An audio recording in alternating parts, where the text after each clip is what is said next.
Hi అండి, అందరికీ నమస్కారం. 2012వ సంవత్సరం 13 ఇయర్స్ బాయ్ తన షై నేచర్ వలన ప్రజలతో మాట్లాడలేకపోయేవాడు. అందుకే అతను ప్రజల్ని వదిలేసి తన కెమెరాతో మాట్లాడటం ప్రారంభించాడు. తన ఈ నిర్ణయం భవిష్యత్తులో అతనిని ప్రపంచంలోనే బిగ్గెస్ట్ యూట్యూబర్ గా మార్చేస్తుందని అతనికి కూడా తెలియదు. యూట్యూబర్ కింగ్ అయిన మిస్టర్ బీస్ట్ కదా. సో ఈ వీడియో చాలా ఇంట్రెస్టింగ్ గా ఉంటుంది. కొత్తగా మన ఛానల్ ఎవరైనా చూసినట్లయితే don't forget to subscribe to our channel. So ఏం మాత్రం లేట్ చేయకుండా మన వీడియోలోకి వెళ్ళిపోదాం. 7th May 1998 అమెరికాలో జేమ్స్ స్టీఫెన్ డొనాల్డ్సన్ జన్మించాడు. అతనిని ప్రేమగా జిమ్మీ అని పిలిచేవారు. అతని పేరెంట్స్ యుఎస్ మిలిటరీలో యాక్టివ్ డ్యూటీలో ఉండేవారు. జిమ్మీ చిన్నప్పటి జీవితం అంత ఈజీ కాదు. అతని తల్లిదండ్రులు అబ్సెసివ్ రిలేషన్షిప్ లో ఉండేవారు. అందువల్ల 2007లో వారు విడిపోయారు. జిమ్మీ మరియు అతని తమ్ముడు వారి సింగిల్ మదర్ ఒంటరిగా పెంచింది. చిన్నప్పటి నుంచి జిమ్మీకి ఒక అబ్సెసివ్ పర్సనాలిటీ ఉండేది. అంటే అతనికి ఏదైనా ఒకటి నచ్చితే అది దూరం చేసుకోలేడు.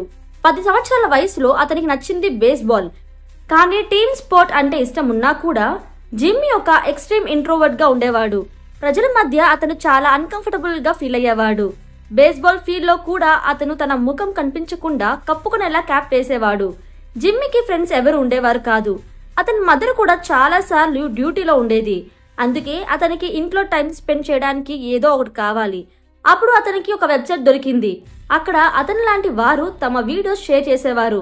అదే యూట్యూబ్. యూట్యూబ్ లో Minecraft, call of duty ఆడే గేమింగ్ యూజర్స్ వీడియోస్ చూడటం స్టార్ట్ చేశాడు.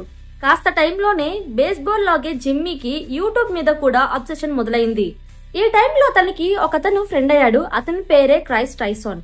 ఇతనికి జిమ్మీ లాగే యూట్యూబ్ అంటే చాలా ఇష్టం. తదుపరి 2 సంవత్సరాల పాటు వారు కలిసినప్పుడల్లా యూట్యూబ్ గురించి మాట్లాడేవారు. 12 ఏళ్ల వయసులో జిమ్మీ తన favourite YouTuber woody gamer tag తన ఉద్యోగాన్ని వదిలేసి ఫుల్ టైం యూట్యూబర్ అయ్యాడని చూశాడు. అదే రోజు జిమ్మీకి అర్థమైంది ఇది ఒక కెరియర్ కూడా అవ్వగలదు అని. అప్పుడు అతను నిర్ణయించుకున్నాడు తను కూడా ఒక యూట్యూబ్ ఛానల్ స్టార్ట్ చేయాలి అని. జిమ్మీ ఎక్స్బాక్స్ లో ఒకసారి ర్యాండమ్ యూజర్ గా మిస్టర్ బీస్ట్ 6000 అనే పేరు వచ్చింది.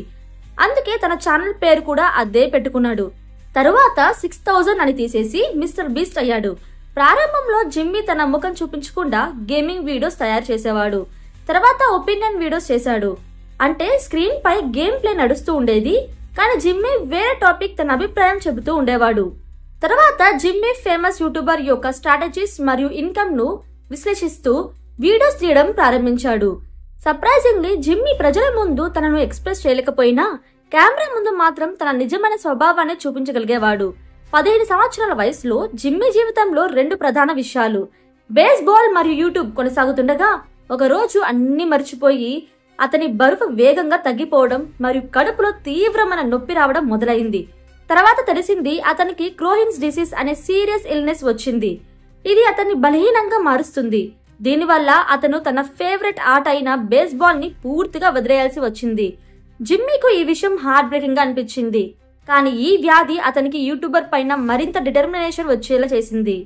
ఈ సమయంలో అతని తల్లి అతను వీడియోస్ చేస్తున్నాడన్న విషయం గురించి పూర్తిగా తెలియకుండా ఉండేది. జిమ్మీ తన విండోస్ ఫోన్ తో 480 పిక్సెల్లో వీడియోస్ షూట్ చేసేవాడు మరియు అతని తమ్ముడు పాత ల్యాప్టాప్ లో ఎడిట్ చేసేవాడు. కానీ ఇప్పుడు అతనికి అర్థమైంది ఏంటంటే మంచి వీడియోలు చేయాలంటే బెటర్ ఎక్విప్మెంట్ కావాలి. కాబట్టి అతను ఏడాది పాటు డబ్బు సేవ్ చేసి ల్యాప్టాప్, మైక్, లైట్స్ లాంటి బేసిక్ ఎక్విప్మెంట్ ను కొనుగోలు చేశాడు. అలాగే తల్లి అనుమతితో ఒక సెకండ్ హ్యాండ్ ఐఫోన్ కూడా తీసుకున్నాడు. ఇప్పుడు జిమ్మీ రియల్ లైఫ్ వీడియోస్ చేయడం మొదలుపెట్టాడు. వీటిలో జిమ్మీ మరియు క్రిస్ కలిసి స్కిట్ చేసేవారు, పక్కా ఎంటర్టైన్మెంట్ తో. ఇప్పటికీ జిమ్మీ యూట్యూబ్ చేసి 7 ఇయర్స్ అవుతుంది. కానీ అతనికి పెద్దగా సక్సెస్ రాలేదు. అలాగే జిమ్మీ కూడా యూట్యూబ్ చేయడం ఆపేలేదు కూడా. కారణం అతని ఎక్స్ట్రీమ్ ప్యాషన్. జిమ్మీ మైండ్ లో ఒకే ఆలోచన, అదేంటంటే అవుతే నేనే ప్రపంచంలో అతి పెద్ద యూట్యూబర్ గా అవుతాను, లేకపోతే నా చివరి వరకు ట్రై చేస్తూనే ఉంటాను. కానీ అతని తల్లి ఆ విషయాన్ని అలా చూడలేదు. ఇప్పటికే మిస్టర్ బీస్ట్ 17 ఇయర్స్ ఓల్డ్. అప్పుడు అతను తన తల్లితో ఇలా చెప్పాడు, తను కాలేజ్ కి వెళ్లకుండా యూట్యూబ్ పై ఫుల్ టైం కెరియర్ చేయాలనుకుంటున్నానని. అయితే తన తల్లి ఒక అల్టిమేటం ఇచ్చింది. జిమ్మీ ఇంట్లో ఉండాలంటే కాలేజ్ కి వెళ్ళాలి, లేదంటే ఇంట్లోనంటే వెళ్ళిపోమని చెప్పడం జరిగింది. కాబట్టి అతని తల్లితో చెప్పాడు నేను కాలేజ్ కి వెళ్తానని. కానీ రియాలిటీలో ఏం జరిగిందంటే అతను కాలేజ్ కి కాకుండా బయటికి వెళ్లి యూట్యూబ్ వీడియోస్ చేస్తూ ఉండేవాడు. 2015లో జిమ్మీ యూనిక్యూబ్ కంటెంట్ తయారు చేయడం మొదలు పెట్టాడు. ఎలాంటి వీడియోస్ చేయడం మొదలు పెట్టాడంటే వాటి కోసం చాలా ఎక్కువ ఎఫర్ట్ అవసరమయ్యేది. ఒక వీడియోలో అతను ఒక టేబుల్ ను కత్తులతో కట్ చేశాడు. కానీ ఇక్కడ ఏంటంటే ఆ కత్తులు అనేవి ప్లాస్టిక్ నైఫ్స్ అన్నమాట. సో దాంతో ఆ టాస్క్ చాలా ఛాలెంజింగ్ అయ్యేది. కానీ అదే దాన్ని యూనిక్ చేసింది. కాలేజీ మొదటి నెలలోనే జిమ్మీ మంచి పెర్ఫార్మెన్స్ చూపించాడు. అంతేకాకుండా అతని ఇన్కమ్ కూడా పెరిగిపోయింది. దాంతో వాళ్ళ మదర్ హౌస్ ని వదిలేసి తన ఇండిపెండెంట్ గా షిఫ్ట్ అయిపోయాడు. మిస్టర్ బీస్ట్ లాగే సుందర్ పిచాయ్, సత్య నడిల్లా మరియు అరవింద్ శ్రీనివాస్ లాంటి ఎంటర్‌ప్రెన్యూర్స్ కూడా విజయవంతంగా కావాలంటే వారి హోమ్ కంట్రీ నుండి బయటికి వెళ్లాల్సి వచ్చింది. ఈ ముగ్గురులో ఒక కామన్ విషయం ఏంటంటే వీళ్ళంతా వారి హైయర్ ఎడ్యుకేషన్ లో ఒక భాగాన్ని ఫారెన్ యూనివర్సిటీస్ లో పూర్తి చేశారు. ఒక రోజు జిమ్మీ క్రిస్ తో కలిసి నరూటో అనే యానిమీ షో చూస్తున్నాడు. ఈ యానిమీలో సుమారు 700 ఎపిసోడ్స్ ఉన్నాయి. జిమ్మీ 700 ఎపిసోడ్స్ చూడలేక ఉండలేకపోయాడు. అందుకే అతను ఒక అద్భుతమైన వీడియో ఐడియా ఆలోచించాడు. అదేంటంటే ఇది చూస్తూ కూడా వీడియో షూట్ చేయడం. అతను కెమెరాను ఆన్ చేసి 1 నుంచి 1,00,000 వరకు కౌంటింగ్ చేయడం మొదలుపెట్టాడు. ఈ కౌంటింగ్ కంప్లీట్ చేయడానికి అతనికి 40 అవర్స్ పట్టింది. ఈ వీడియోను యూట్యూబ్ లో అప్లోడ్ చేసిన తర్వాత సెన్సేషన్ గా మారింది. ఈ వీడియోస్ లో జిమ్మీ చేసిన పని అంత రిమార్కబుల్ గా ఉండటంతో మొదటి 5 రోజుల్లోనే 5 మిలియన్ వ్యూస్ వచ్చాయి. 400కి పైగా వీడియోస్ అప్లోడ్ చేసిన తర్వాత ఫైనల్లీ జిమ్మీ యొక్క వీడియోస్ వైరల్ అయింది. ఇది జిమ్మీకి ఒక లైట్ బల్బ్ మూమెంట్ అయింది. దాంతో జిమ్మీ 2 లక్షల వరకు కౌంటింగ్ చేసిన మరో వీడియో కూడా అప్లోడ్ చేశాడు. ఒక వీడియోలో మైక్రోవేవ్ ను ఇంకో మైక్రోవేవ్ లో పెట్టి ఆన్ చేశారు. ఇంకొక వీడియోలో ప్లాస్టిక్ కప్పులతో ఒక కోట కూడా కట్టేశారు. ఇలాంటి వీడియోల బలంతో 2017 నాటికి అతని సబ్స్క్రైబర్ సంఖ్య 0 నుండి 1 మిలియన్ అనే మ్యాజికల్ నంబర్ కి చేరిపోయింది. ఈ స్టేజ్ కి వచ్చిన తర్వాత అతని మొదటి బ్రాండ్ డీల్ వచ్చింది. క్విడ్ అనే బ్రాండ్ అతనికి $5,000 ఆఫర్ చేసింది. కానీ మిస్టర్ బీస్ట్ బ్రాండ్ ని ఇలా అడిగాడు, నాకు $10,000 ఇవ్వండి, నేను ఒక మాట ఇస్తున్నాను, ఈ వీడియో ఖచ్చితంగా వైరల్ అవుతుందని. లక్కీగా బ్రాండ్ ఒప్పుకుంది. మిస్టర్ బీస్ట్ ఆ డబ్బులతో చేసిన పని ఏంటంటే అతను ఇంటి నుండి బయటికి వచ్చి ఎవరు ముందు కనిపిస్తారో ఆ హోమ్లెస్ పర్సన్ కి మొత్తం $10,000 ఇచ్చేశాడు. క్రిస్ దీన్ని వీడియో తీశాడు. ఆ వ్యక్తి రియాక్షన్ ని కూడా షూట్ చేశాడు. ఈ వీడియోను యూట్యూబ్ లో అప్లోడ్ చేసిన తర్వాత అది వైరల్ అయిపోయింది. ఈ వీడియో సక్సెస్ చూసి ఇంకా చాలా బ్రాండ్స్ మిస్టర్ బీస్ట్ తో పార్ట్నర్షిప్ చేయడం మొదలు పెట్టాయి. మిస్టర్ బీస్ట్ ఈ డబ్బులే వాడి డొనేషన్ సిరీస్ ని కూడా కొనసాగించాడు. ఒక వీడియోలో అతను మల్టిపుల్ ట్విచ్ స్ట్రీమర్స్ కి $10,000 ఇచ్చాడు. ఇంకొక వీడియోలో పిజ్జా డెలివరీ మ్యాన్ కి $10,000 ఇచ్చాడు. మిస్టర్ బీస్ట్ యొక్క స్ట్రాటజీ చాలా సింపుల్. ఒక వీడియోలో సంపాదించిన డబ్బంతా కూడా నెక్స్ట్ వీడియోకి డొనేట్ చేసేవాడు. ఈ విధంగా ఒక్కొక్కరు $2,000 ఇవ్వడం అనేది చాలా యూనిక్ ఐడియా. అందుకే అతని వీడియోస్ ని క్లిక్ చేయకుండా ఉండేవారు కానీ కాదు. మరియు ప్రజలు నిజంగా అవసరమైన వారి రియాక్షన్స్ చూస్తూ వాళ్ళు ఎలా ఆనందపడతారో చూస్తే వాళ్ళలో ఒక పాజిటివ్ ఫీలింగ్ కలుగుతుంది. దీన్ని సైకాలజీలో వార్మ్ గ్లో ఎఫెక్ట్ అంటారు. అందుకే ఈ వీడియోలు బాగా పర్ఫామ్ చేశాయి. వీడియోలో మంచి పర్ఫార్మెన్స్ వలన మిస్టర్ బీస్ట్ కి యూట్యూబ్ యాడ్ రెవెన్యూ మరియు బ్రాండ్ నుండి ఇంకా ఎక్కువ డబ్బులు వచ్చేవి. ఫలితంగా అతని భవిష్యత్తు వీడియోలు ఇంకా బెటర్ అయ్యాయి. బేసిక్ గా మిస్టర్ బీస్ట్ ఒక నెవర్ ఎండింగ్ సైకిల్ ను క్రాక్ చేశాడు. 2018లో మిస్టర్ బీస్ట్ తన స్టంట్ వీడియోస్ ను ఇంకో నెక్స్ట్ లెవెల్ కి తీసుకెళ్లాడు. గత సంవత్సరంలో టేబుల్ కట్ చేయడం లేదా $1,00,000 వరకు కౌంట్ చేయడం లాంటి వీడియోలు చేస్తే, ఉదాహరణకు కార్డ్బోర్డ్ బాక్సెస్ తో ఒక పెద్ద మిషన్ కట్టాడు. ఒక వీడియోలో ఊబర్ డ్రైవర్ అవుతూ ట్యాంక్ నడిపాడు. ఇంకొక వీడియోలో చూస్తే 24 అవర్స్ వాటర్ లో ఉన్నాడు. ఈ వీడియోస్ లో పార్టిసిపెంట్స్ కి ఓ ఇంట్రెస్టింగ్ టాస్క్ ఇస్తారు. గెలిచిన వారికి ఒక పెద్ద పిజ్జా ఇస్తారు.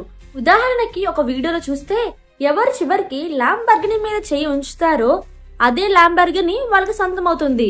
ఇంకొక వీడియోలో అయితే గెలిచిన వారికి నేరుగా ఒక ప్రైవేట్ జెట్ ఇచ్చాడు. 2018 నాటికి ఆయన 3 మిలియన్ సబ్స్క్రైబర్స్ రీచ్ అయ్యారు. కానీ ఇంకా మిస్టర్ బీస్ట్ కి తెలియని విషయం ఏమిటంటే తన వీడియోల థంబ్నెయిల్ మీద ఇంకా చాలా వర్క్ చేయాల్సి ఉంది. ఇప్పటి వరకు ఆయన థంబ్నెయిల్స్ మరింత బాగుండేవి కాదు. అవి ప్రాపర్ గా స్ట్రాటజికల్ గా డిజైన్ చేయబడలేదు. కానీ ఇప్పుడు ఆయన థంబ్నెయిల్స్ లో పవర్ఫుల్ సైకలాజికల్ స్ట్రాటజీస్ వాడడం మొదలు పెట్టాడు. ఉదాహరణకి ఒక వీడియోలో ఆయన 24 అవర్స్ ఒక సాలిటరీ కన్ఫైన్మెంట్ లో గడిపారు. ఈ వీడియో థంబ్నెయిల్ లో నో కల్చర్ అనే ఫార్మాట్ వాడారు. అంటే పిచ్చి పిచ్చిగా అటు ఇటు ఉండే ఎలిమెంట్స్ లేకుండా ఒక క్లీన్ గా ఉంటుంది. దీనివల్ల వ్యూయర్ అటెన్షన్ డైరెక్ట్ గా మెయిన్ క్యారెక్టర్ మీద పడుతుంది. మరో థంబ్నెయిల్ లో ఆయన స్మాల్ అండ్ బిగ్ స్ట్రాటజీ వాడారు. అంటే ఒక ఆబ్జెక్ట్ చిన్నగా ఇంకో ఆబ్జెక్ట్ చాలా పెద్దగా చూపిస్తారు. ఉదాహరణకి ఒక వీడియోలో ఆయన వరల్డ్స్ లార్జెస్ట్ లీగు టవర్ కట్టారు. అందుకే బ్యాక్గ్రౌండ్ లో టవర్ ముందు ఆయన ఉండేలా పెట్టారు. మన హ్యూమన్ మైండ్ కి ఒక యావరేజ్ మనిషి సైజ్ గురించి పర్ఫెక్ట్ ఐడియా ఉంటుంది కదా. కాబట్టి ఒక టవర్ మనిషి కన్నా చాలా పెద్దగా ఉంటే మనకి ఆటోమేటిక్ గా షాక్ గా అనిపిస్తుంది. తరువాత ఆయన కలర్ తీరు వాడారు. థంబ్నెయిల్ లో కలర్స్ ప్రాపర్ గా స్టాండ్అవుట్ అయ్యేలా చూశారు. ఉదాహరణకి ఒక థంబ్నెయిల్ లో బ్యాక్గ్రౌండ్ వాల్ ని బ్లాక్ గా చేస్తారు. కానీ ఆయన ఆరెంజ్ డ్రెస్ లో ఉండడం వల్ల ఆయన ఇమేజ్ ఇంకాస్త హైలైట్ అయింది. వీడియోలో వాల్స్ వైట్ కలర్ లో ఉన్నా కూడా థంబ్నెయిల్ లో కాంట్రాస్ట్ పెంచారు. ఇలాంటి స్ట్రాటజీస్ వల్ల ఆయన సిటిఆర్ చాలా రేట్లు పెరిగింది. కానీ మిస్టర్ బీస్ట్ కి తెలిసిన విషయం ఏంటంటే యూట్యూబ్ లో సక్సెస్ సాధించడానికి కేవలం థంబ్నెయిల్ ఇంట్రెస్టింగ్ గా ఉండటం సరిపోదు. వీడియోలో ప్రజలు క్లిక్ చేసిన తర్వాత చివరి వరకు చూడాలి. అందుకే ఆయన ఒక మినిట్ బై మినిట్ స్ట్రాటజీని తయారు చేశారు.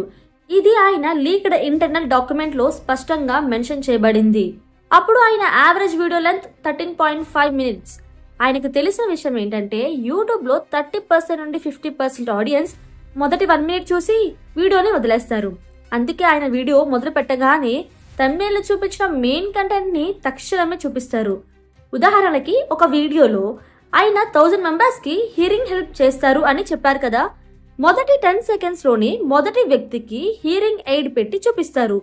దీనివల్ల వ్యూయర్ సాటిస్ఫైడ్ గా ఫీల్ అయ్యి వీడియో చూస్తూ ముందుకు వెళ్తాడు. 1 నుండి 3 minutes లో ఆయన క్రేజీ ప్రోగ్రెషన్ అనే స్ట్రాటజీ వాడతారు. స్టోరీని చాలా ఫాస్ట్ గా ఎండ్ చేస్తారు. వ్యూయర్ స్టోరీలో ఇన్వాల్వ్ అవుతాడు.